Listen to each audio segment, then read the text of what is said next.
పేర్లు మారుస్తున్నారు అన్ని పథకాలకి. ఇప్పుడు సపోజ్ షాదీ ముబారక్ కానీ, కళ్యాణ లక్ష్మి కానీ, లేకపోతే ఇప్పుడు రీసెంట్గా బతుకమ్మ చీరలు అంతకుముందు ఉండేవి, ఇందిరమ్మ చీరలు పేరు పెట్టారు. పేర్లు మార్చుకుంటూ టైంపాస్ చేస్తున్నారు తప్పించి పెద్దగా ఈ 2 సంవత్సరాల్లో రేవంత్ రెడ్డి చేసింది ఏమీ లేదనేది ప్రధాన ఆరోపణ బీఆర్ఎస్ నుంచి. ఏమంటారు? ముందుగా మీ ఆదాబ్ హైదరాబాద్ వీక్షకులకు, మీకు అందరు కూడా దేవీ నవరాత్రి ప్రారంభ దినం ఈ యొక్క అందరికీ శుభాకాంక్షలు. ముఖ్యంగా రేవంత్ రెడ్డి గారు మీద వారు చేస్తున్నటువంటి ఆరోపణలు వారు కేవలం అక్కాస్తోటి చేస్తున్నటువంటి అనలే తప్ప దాంట్లో ఎలాంటి యథార్థం లేదు. ఎందుకోసం అంటే 10 సంవత్సరాలు తీవ్రంగా దోపిడీకి గురైనటువంటి తెలంగాణను విధ్వంసం చేసి, ఆర్థిక విధ్వంసం చేసినటువంటి తెలంగాణను ఒకేసారి 2 సంవత్సరాల లోపు పూర్తిగా దాన్ని బాగు కాలేదని వాళ్ళు ఆరోపణ చేయడానికి వాళ్ళకు కనీసమైనటువంటి నైతికత ఉండాలి. ప్రధాన ప్రతిపక్ష నాయకుడు అసెంబ్లీకి రాడు, అనుభవజ్ఞుడు, 40 సంవత్సరాల రాజకీయ జీవితం, అనుభవము, ఉద్యమ నేపథ్యం, తెలంగాణ యొక్క ఉన్నతిని కోరుకుంటున్న వ్యక్తి, తెలంగాణ యొక్క ఆయన ఒక గొప్ప ఇదే అని చెప్పుకునేటువంటి కేసీఆర్ గారు ఎవరు అధికారంలో ఉన్నా వారు వచ్చి సూచనలు సలహాలు చేయవచ్చు. ఏ విధంగా అంటే మొట్టమొదటిసారి తెలంగాణ రాష్ట్రం ఏర్పడ్డప్పుడు పెద్దలు జానారెడ్డి గారు ప్రతిపక్ష నాయకులుగా ఉండేది. జానారెడ్డి గారు వారికి ప్రతిపక్షం కంటే ఎక్కువ వారికి ఒక పెద్ద దిక్కుగానే వారికి సూచనలు ఇచ్చాడు. కారణం అడిగితే చాలామంది విమర్శలు చేసినప్పుడు జానారెడ్డి గారు ఒక మాట చెప్పింది ఏంటంటే, మనకు రాష్ట్రం ముఖ్యం, రాష్ట్ర భవిష్యత్తు ముఖ్యం.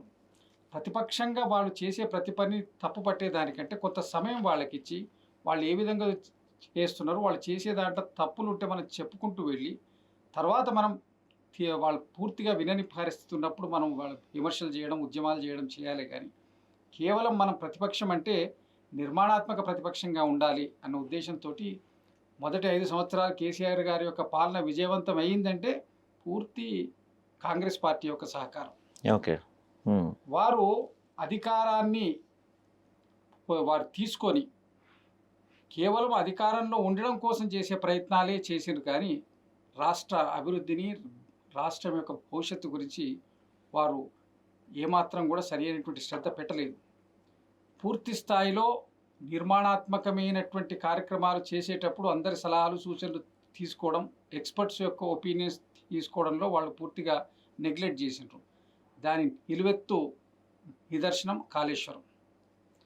అనేకమైనటువంటి ప్రాజెక్ట్స్ వారు చేపట్టినటువంటి యాదాద్రి పవర్ ప్లాంటే కానివ్వండి, వారు ప్రతి దాంట్లో కూడా మాకే తెలుసు, మేము అనుకున్నదే కరెక్టు అన్న అంశంతో ఇది ప్రజాధనం. సెక్రటరేట్ కూలగొట్టి కట్టడం కూడా ఇది ప్రజాధనం.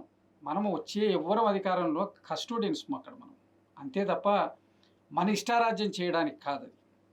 రేవంత్ రెడ్డి గారు మీద వారు 20 నెలల నుంచి వారు చేస్తున్నటువంటి పరిపాలనలో 6 గ్యారంటీలు మేము ఏదైతే ఇచ్చినామో వాటిని అమలుపరిచే దిశగా ఒక్కొక్క అడుగు వేసుకుంటూ ముందుకు వెళ్తున్నారు. మొట్టమొదటిగా ఉచిత బస్సును ఇచ్చిండ్రు, విజయవంతంగా నడుస్తోంది. పర్లేదు, ఎడిటింగ్ చేస్తాను సార్.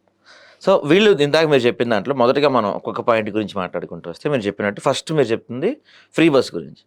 కానీ ఫ్రీ బస్సు పేరుతో ఫ్రీ బస్ ఇచ్చినట్టే ఇచ్చి మిగతా వాళ్ళకి అంటే మగవాళ్ళకి బస్ పాస్ ఛార్జీలు కానీ మిగతా బస్ ఛార్జీలు కానీ విపరీతంగా పెంచేసి ఇటు నుంచి ఇచ్చి ఈ చేత్తో లాక్కుంటున్నారు అనేది ఆరోపణ.